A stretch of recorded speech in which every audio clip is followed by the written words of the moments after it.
రైటిక YCP అధినేత జగన్తో పెనుమాక ఉండవల్లి రైతులు సమావేశమయ్యారు. రాజధాని భూసేకరణను వ్యతిరేకిస్తున్న కొందరు రైతులు ఇవాళ జరుగుతున్న గ్రామ సభను బహిష్కరించి జగన్తో భేటీ అయ్యారు. భూసేకరణ నోటిఫికేషన్పై తమకు అధికారులు సమాచారం ఇవ్వలేదని రైతులు తెలిపారు.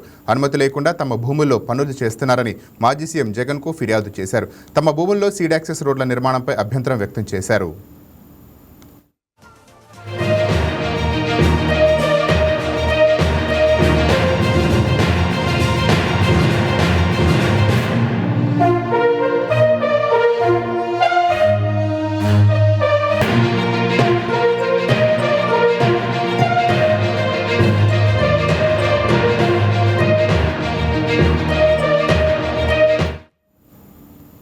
రెడిక పెనుమాక ఉండవల్లితో పాటు రాజధాని పరిధిలోని పలు గ్రామాలకు చెందిన రైతులు ప్రస్తుతం ప్రభుత్వ భూసేకరణ విధానాలపై తీవ్ర ఆందోళన వ్యక్తం చేస్తున్నారు. తమకు కనీస ముందస్తు సమాచారం ఇవ్వకుండా, పారదర్శకత లేకుండా అధికారులు భూసేకరణ ప్రక్రియను ముందుకు తీసుకువెళుతున్నారని, భూములు అప్పగించాలంటూ ఒత్తిడి పెంచుతున్నారని రైతులు ఆరోపిస్తున్నారు.